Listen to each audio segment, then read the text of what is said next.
People you saw on the streets, they've been on the streets for the better part of 30, 40 years or so. On a good day, these are the kind of people who were always going around burning churches, destroying the businesses of largely, let me use the word, Christians. It happened even at the organization of the Miss World contest, which didn't happen in Nigeria, but just that mere mention. It happened when cartoons were drawn in Denmark. It happened when Osama bin Laden was killed. So these young people are used to. The tragedy about these young people is that it speaks to the distortion of identity of northern Nigeria, because, I mean, we know where the children are. We can see their faces. Sadly, in 2011, one of our churches was destroyed in Funtua in Katsina State. And again, there's nothing to do with the church. But barely 1 year later, these Almajiris, I posted a young priest there, and they walked to the parish house themselves. They came in. The priest said he was just sitting down. These children came in. They knelt down. They said, "Father, we'd like to apologize to you. We were the ones who burnt the church, but we were sent." So the question is, don't worry about the kids you see on the street.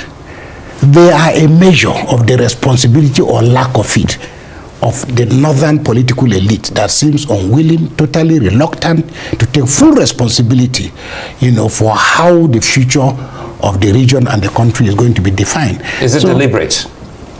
Well, it's deliberate to the extent that these young people are just cannon for all it costs to get them on the streets, just a crate of soft drinks.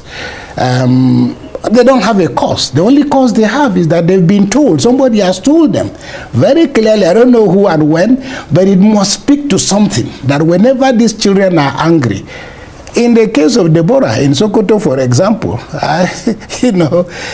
what did we have to do with the killing of Deborah? Deborah was she's a Christian, but that's not what is important to me. She's a human being. But when she was killed, you know what happened?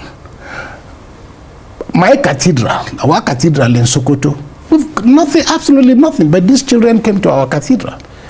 We were just lucky that there were people in the cathedral, because my priest called me and was shouting that they are coming to kill us. Who gave them the address? How did they know?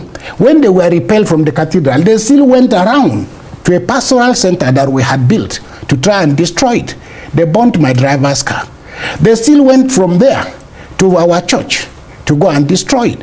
Why did that happen? It happened because people have presented Christianity and presented certain categories of people as. So this demonization feeds on a narrative that these young people are familiar with, that we are not. So fixing this country is about citizenship. So far, our common citizenship is in suspended animation. So when you see those children that were out on the streets in Kano or elsewhere, Kano was already and is already, and it is today, a fairly tense environment. It's one of the most radical parts of Nigeria, but as you know, for problems that have nothing to do with what the protests were all about, already predisposes people for those kind of things.